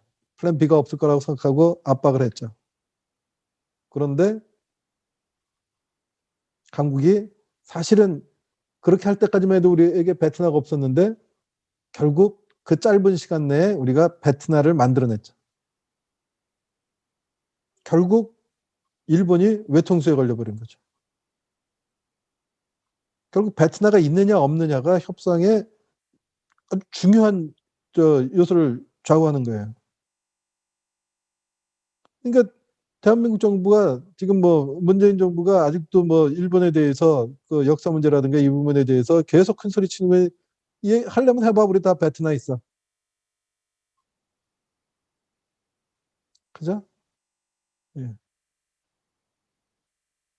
이게 대한민국 입장에서는 오히려 그 기회가 된 거죠. 베트나를 만들 수 있는. 불화수소뿐만 아니라 소위 얘기하는 소부장, 소재 부품 장비의 일본 의존도 줄이기로 가서 결국 일본의 전략 미스로 일본만 더 이제 힘들어지는 사태로 가게 된 거죠. 베트나. 여러분들이 베트나가 있으면은 편안해요. 예. 사실 우리 모두에겐 베트나가 있죠. 예, 예수님입니다. 예. 근데 그 예수님으로부터 풀어주는 지혜와 전략으로 세상이 감당 못할 실질적인 베트나를 가지고 있는 것. 이거 매우 중요하죠. 우리가 기도하는 것, 결국 이 베트나를 하나님으로부터 부여받는 거예요. 제가 보기에는. 그래서 아까 말씀드릴 때 기도에 응답 안 하시는 것들의 많은 케이스는 하나님께서 너희 협상론 좀 공부해라 그런 경우가 많을 겁니다라고 말씀드린 게 사실은 이건 거예요.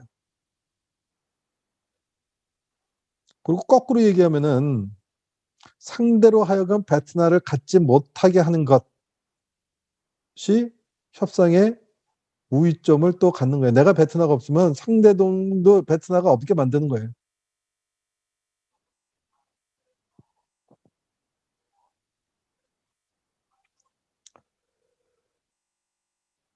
이 협상에는 누가 하느냐, 어디서 하느냐, 언제 하느냐, 어떻게 하느냐.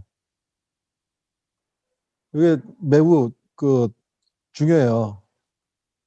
그래서 협상을 할 때 우리의 대장이 나타날 거냐, 그러니까 사장님이 직접 나서서 그 협상을 할 거냐, 안 할 거냐, 이런 부분이 중요한데 실제로 가장 중요한 거는 격을 맞추는 거예요. 예.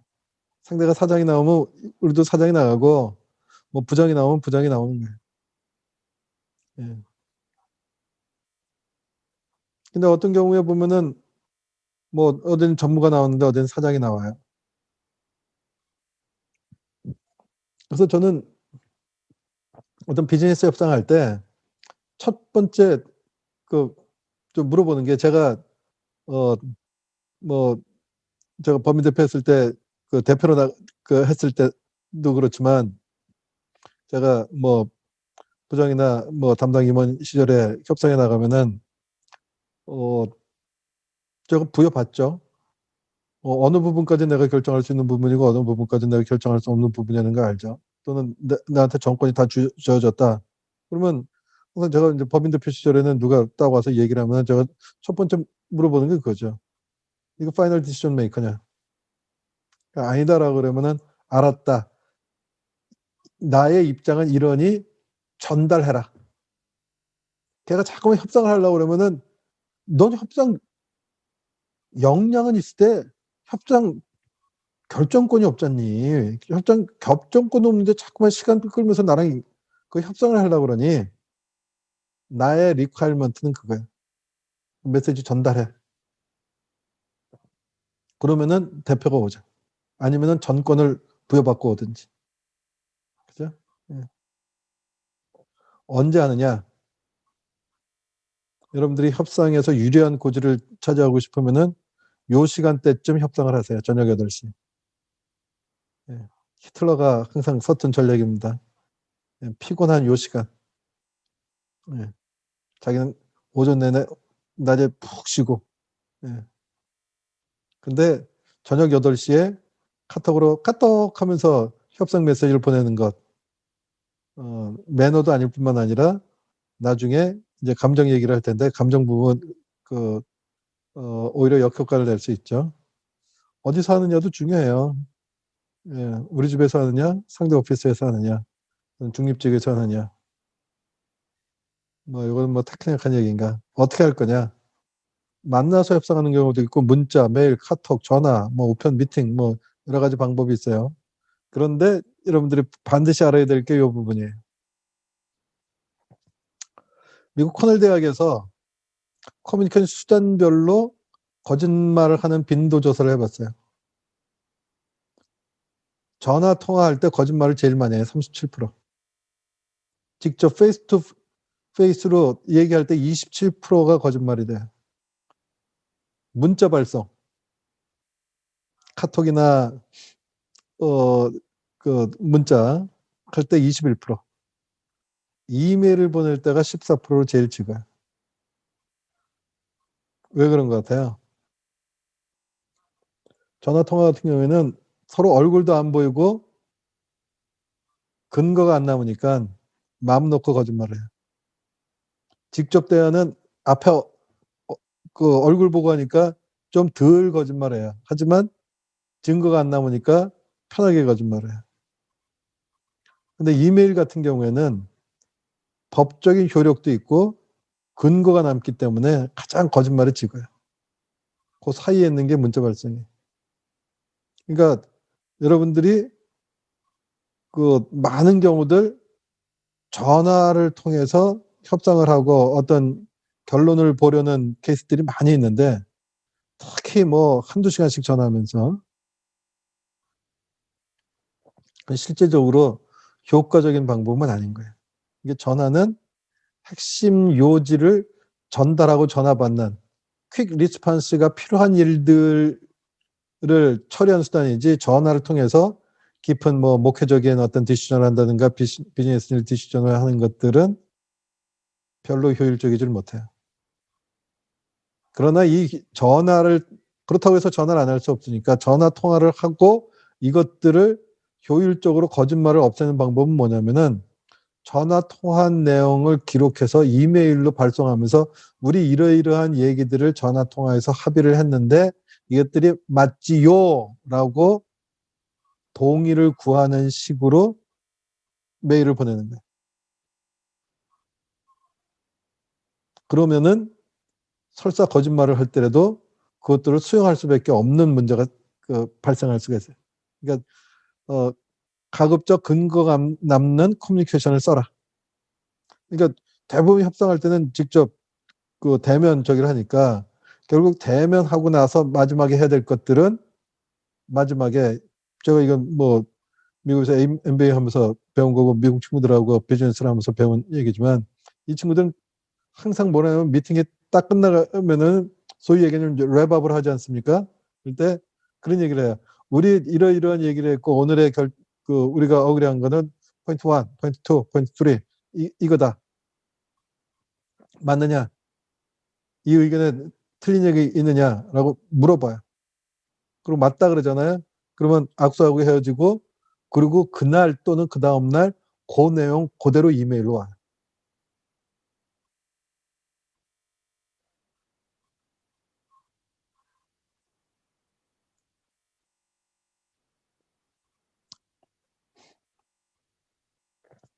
여기는 매우 중요한 부분인데요. 설득의 3단계가 있어요.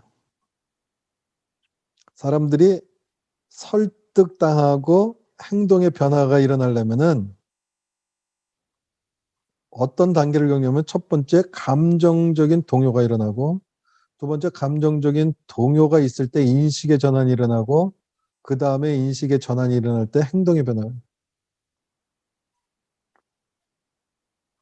그래서 광고는 마케팅도 동일하거든요. 그 광고라는 게 뭐예요? 소비자를 설득시켜서 우리 물건을 사게 만드는 게 광고 아닙니까? 그러니까 광고를 보면은 그 설득의 모든 요소들을 다 가지고 있어요. 잘 보시면은. 근데 광고가 계속 직접적이든 간접적이든 우리의 감정을 건드리고 있는데 우리의 대화는 어떤지 아세요? 인식 전환서부터 시작해요. 그러니까 우리가 어떤 협상을 한다든가 특히 이제 가족 간에 어떤 얘기를 하면 친구 간에도 그렇고 뭐 특히 뭐 우리 교회 내에서도 그래요. 우리 인식을 동일하게 합시다. 동일하게 생각을 합시다라고 얘기를 해요. 그러면서 자꾸만 그렇게 생각하니까 자꾸만 문제가 발생이 되죠. 이런 얘기를 해요. 근데 그 얘기가 반복되면은 상대방이 뭐라고 얘기하냐면은 그러니까 너는 옳고 나는 틀리다는 얘기네. 그래서 감정 싸움이 돼요. 그분들은 기본적으로 설득의 3단계가 첫 번째 감정이 동요되지 않고 있어서는 인식이 전환되지 않고 인식이 전환되지 않고서는 행동이 변화된다니 기본적인 3단계를 모르는데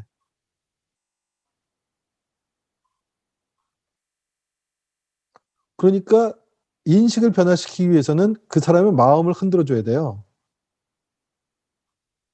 그래야 그 다음에 감정 싸움을 안 할 수 있거든요. 우리가 많은 경우 프로는 감정을 보이지 않는다라고 얘기를 하는데, 프로는 감정을 보이지 않는 게 아니라 프로는 감정을 잘 이용하는 사람들이에요. 그러니까 아까 저기 하기 전에 제가 특강의 얘기들을 이제 쭉 얘기를 했는데, 그 과정에 앞으로 우리가 그 해나갈 부분들 중에 그 사람들을 유입시키고 거기서 신뢰관계를 쌓고 계속적인 행동을 유발을 해야 된다라는 그 잠깐 말씀을 드렸는데, 거기서 해야 될 일들이 사실은 이 얘기인 거예요. 그 사람들의 감정을 컴포터블하게 하고 신뢰가 들게 하고, 감정이 컴포터블하고 신뢰관계가 형성이 되면은 인식이 전환되면서 저 사람하고 같이 일하는 거는 괜찮아. 그러면 그 다음에 액션을 취하도록 되어 있는 거죠. 그래서 교회에 와서 성도들도 똑같아요. 그 와서 감정적으로 편한 상태에서 저 사람들이 뭔지 모르지만 신뢰가 감이 가. 인식 전환이 있을 때. 그럼 우리는 그것들을 성령님이 임하셔서 성령님께서 마음을 타치해 주셨어요 라고 얘기를 합니다. 그런데 성령님께서 저희들에게 많은 것들을 위임을 시켜주셨어요. 그리고 우리도 설사 성령 충만한 상태가 아니더라도 요 내용을 알면은 많은 것들을 해낼 수 있는, 하나님께서 우리가 생각했던 것보다 훨씬 많은 것들을 저희들에게 이미 부여해 주시고 위임해 주셨더라고요.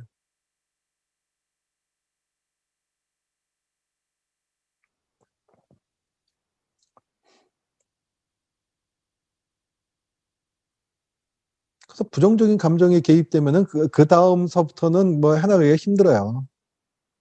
근데 이 부정적인 감정이 개입됐을 때 대표적으로 반응하는 게 일단 참아준다. 이게 대부분들이 목회자들이 하는 일들이에요. 폭발한다. 대부분의 성도들이 하는 일들이에요. 피한다. 대부분 맘 약한 사람들이 하는 일이에요. 결국 이 1, 2, 3번 어느 것도 그 적절한 답이 아니죠.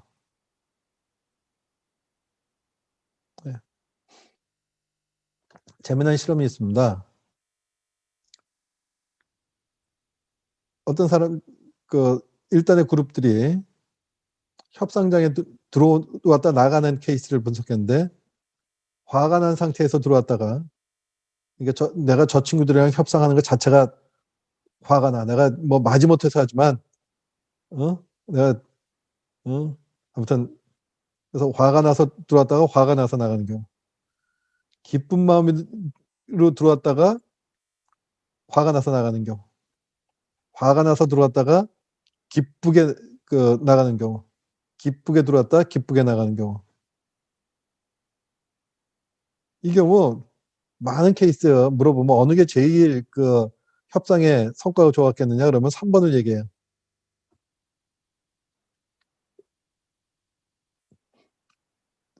아니 네, 분노해서 들어갔다가 기쁘게 나가는 경우가 협상의 성과가 제일 좋을 거라고 하는데, 실제로 따져보면 2번이에요. 기쁘게 들어왔다 분노해서 나가는 경우. 재밌죠? 왜냐면은 상대방은 2번 같은 경우에 기쁘게 들어왔다가 분노해서 나가면은 이제 제가 호스트라고 생각하고 이 사람이 와서 기쁘게 들어왔는데 저랑 얘기를 하다가 이제 화가 나서 나갔어요. 그럼 이제 저는 오늘 협상은 이제 끝났다. 내가 좀 오버했나? 목표가 사실은 100이었는데 내가 좀 더 욕심을 내가지고 목표를 110이라고 얘기한 다음에 저 사람이 요구하면은 10 정도 깎아주고 100이라고 하면 난 100% 만족을 하고 하려고 좀 오버해서 110이라고 했는데 그래서 화가 난 내가 오버했나? 저는 이렇게 생각해요. 그러니까 협상의 결과가 없을 거라고 생각하는데 화내서 나간 사람은 어떻게 생각하냐면은 거꾸로 그 사람은 내가 너무 화를 냈네. 그리고 화를 낸 사람은 어떤 감정이 드냐면은 그 화에 대한 보상을 하고 싶어 해요. 당장은 아니지만 시간이 지나면. 그 화난 감정이 누그러뜨리면. 요 시사점이 뭘까요? 목사님들께 말씀드리는 거예요. 일단 참아준다. 이러지 마시라는 거예요. 여러분들만 손해고 참아줘서 기쁨에 들어왔는데 상대가 오버를 했을 때 내가 그냥 참아줘서 이 사람이 기쁘게 나가잖아요. 근데 내 마음은 시커멓게 졌어요. 근데 협상의 결과가 좋지 않다는 얘기예요. 그 사람에게 나의 감정을 그대로 얘기를 해서 그 사람이 화가 나게 만드는 게 오히려 그 사람으로 하여금 미안해하면서 보상을 할 수 있게 만든다는 거예요. 그러니까 무조건 성도들에게 화내라는 말씀이 아니라 예, 무조건적으로 참아주는 게 결과적으로 비즈니스에 도움이 안 되고 목회에 도움이 안 된다는 말씀을 드리는 거예요. 이게 실증적으로 데이터가 나와 있는 거예요. 2번.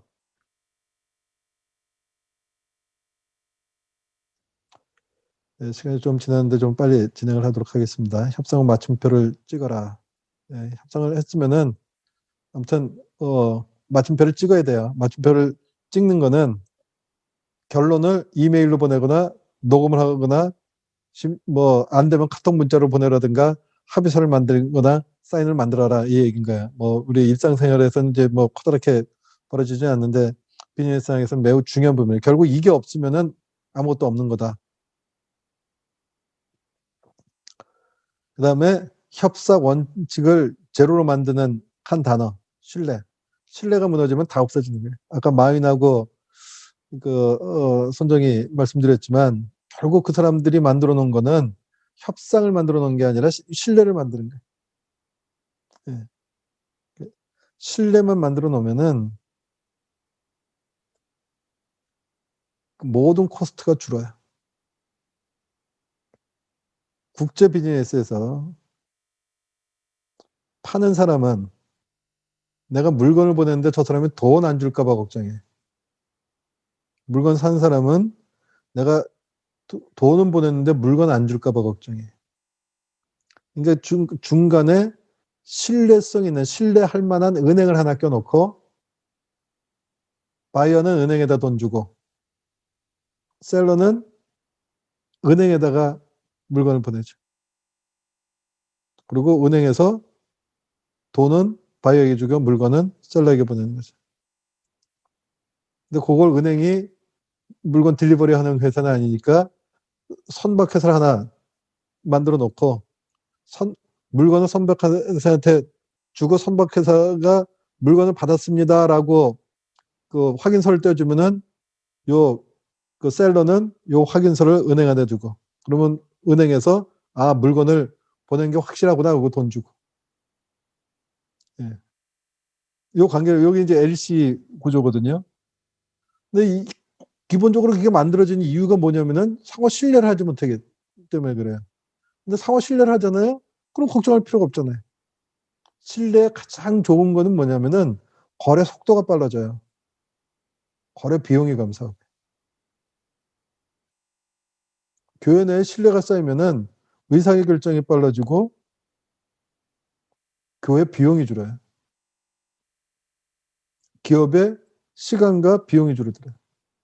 신뢰라는 게 그냥 신뢰가 아니라 신뢰를 협상론적 입장에서 또는 경영학적 입장에서 보면은 거래 비용을 줄여주고 거래 기간을 단축해줘요. 그것들을 잘하는 사람들이 누구냐면은 중국 사람들하고 유대인이에요. 유대인의 커버넌트. 중국의 관시. 그 관시 안에 있는 사람들은 상호 신뢰관계 속에서 저기 돼요. 뭐, 이 관시하고 커버넌트만 풀려고 해도 한 30분 이상 걸렸는데, 제가 이제 그 뭐 킹덤 비즈니스를 어떻게 할 거냐라는 그 주제할 때 이 얘기 이제 한 30분 풀어내는데 아무튼 협상의 기본은 시작도 신뢰로 하지만 남겨놔야 할 것도 신뢰인 거예요. 협상을 하다 보면은 고수를 만날 때가 있어요.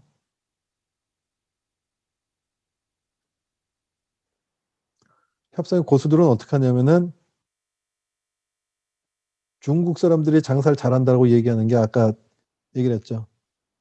20원, 30원이면 살 것 같은데 100원이라고 얘기를 해요.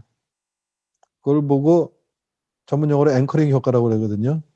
뭐 어떤 숫자를 제시하면 사람들은 그걸 기준으로 해서 그 기준점에서 그, 플러스 마이너스 하려는 저기가 있거든요. 그러니까 100원 하면은 뭐 열심히 깎아가지고 자기는 50% 깎았다고 좋아하죠. 근데 실제로는 30원인 거죠. 예. 고수들은 이 앵커링 효과를 잘해요. 그러니까, 이 먼저 저지르는 것, 숫자를 먼저 제시하는 일들을 잘해요. 그 다음에 고수들은 결정권 회피 전략을 잘 써요. 저도 이것들을 잘 씁니다. 저는 1번은 잘 못하는데 2번은 잘해요. 제가 불리하면은 누구한테 물어봐야 된다고 얘기를 해요. 예. 그러니까 여러분들도 결정을 힘들면은 회피 전략을 쓰세요. 또 그 협상의 고수들은 그 인신공격을 잘해요. 이게 편히 인신공격 그래서 그런데 예를 들면 이제 막 하다가 좀 뭐 언성이 높아지거나 이제 흥분할 기미를 뭐 보이면은 전혀 근거 없지만 그런 얘기를 해요. 누구한테 얘기 들어봤더니 흥분 잘하신다더니 진짜 흥분 잘하네요. 그래서 이제 욱질하고서 이제 그다음부터 뭐 머리에 로직도 안 들어가고 그러거든요. 예.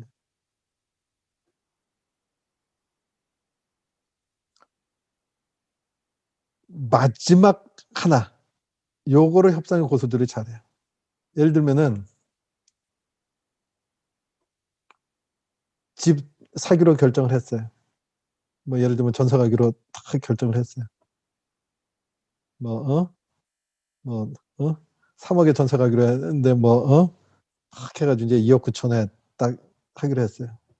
그리고 협상 고수는 그 마지막에 이왕이면은 입주 청소도 좀 해주실 수 있죠? 마지막에 요거 한마디를 해요. 대한민국 사람들 제일 못하는 게 그거 얘기하는 게 체면 깎인다고. 그나마 자매님들은 잘하죠. 시집간 자매님들. 제 아내도 그런 것들 좀 잘해요. 예. 협상의 고수들은 그런 것들을 잘해요. 또 하나 협상의 고수들은 배수진을 치고 양자택일을 강요하는 경우가 많아요. 예. 이 양자택일을 요구할 때 베트나가 있으면은 맘대로 우리도 저지를 수가 있죠. 싫으면 마세요. 베트나가 없으면 양자택일에 말려 들어갈 수밖에 없어요. 그렇죠? 예. 또 하나 허언이나 허세를 가끔씩 사용하는 경우가 있어요. 예. 그럴 경우 팩트를 써야 돼. 그러니까 유력 정치인을 잘하는 것처럼 하는 경우도 있고, 뭐 이런저런 경우 있을 때, 실제로 그 사람이 이 비즈니스에 또는 우리가 협상하는 게 어떤 영향력을 미칠 수 있는 건지, 그걸 얘기를 해달라고 얘기하는 순간 무너질 수 있는 부분들이죠.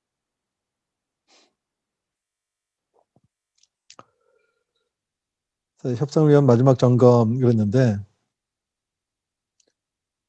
중요한 두 가지 키워드만 말씀을 드릴게요.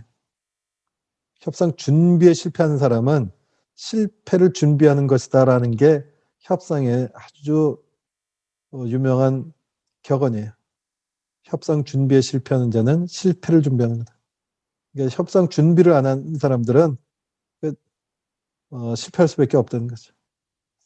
정보서부터 시작해가지고 여러분들이 무슨 일을 할 때 있으면은 준비를 많이 하시는 게 이제 중요하고 그 중에 제가 이제 계속 말씀드렸지만 그 10가지 원칙을 말씀드린 거예요. 그 준비를 하는데 뭘 준비해야 되냐? 목표를 설정을 하고 요구와 욕구를 구분해라. 그 다음에 어떤 기준을 제시할 것인가? 창조적 대안, 숨은 이해관계인, 무엇보다 중요한 베트나를 확보해라. 그 다음에 커뮤니케이션 전략을 활용해라. 그 설득의 3단계, 인식의 전환과 태도의 전환은 감정의 전환으로부터 나타나는 것들을 분명히 알고 모든 대화, 대한민국은 협상뿐만 아니라 모든 대화가 인식서부터 시작을 하는데 어떤 경우에는 태도 가지고 얘기하고 그다음에 인식으로 가다 보니까 결국 감정 싸움밖에 안 되는데 그 3단계를 명확하게 이해를 하시면은 좋을 것 같다. 여러분들의 그 특강 다음 주에 할 부분들을 앞에 제가 조금 얘기 안 하고 제가 말씀드릴 내용이 좀 길었는데 일단 제가 드릴 말씀은 이 정도까지 하고 내가